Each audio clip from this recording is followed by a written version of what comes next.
তো দই চিকেনের জন্য আমাদেরকে চিকেনটাকে ম্যারিনেশন করে রাখতে হবে।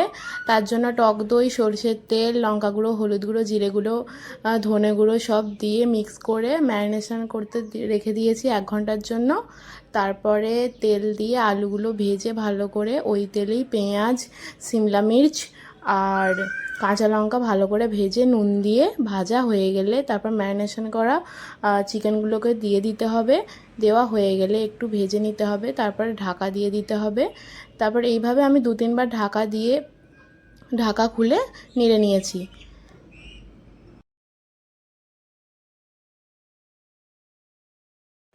তো চিকেনে যখন জলটা কমে আসবে তখন আমি আদা রসুনের পেস্টটা দিয়ে ভালো করে নেড়ে নেবো। তারপর টমেটো কুচি, হলুদ গুঁড়ো, লঙ্কা গুঁড়ো, নুন এইসব দিয়ে আরেকটু ভালো করে নেড়ে নেবো।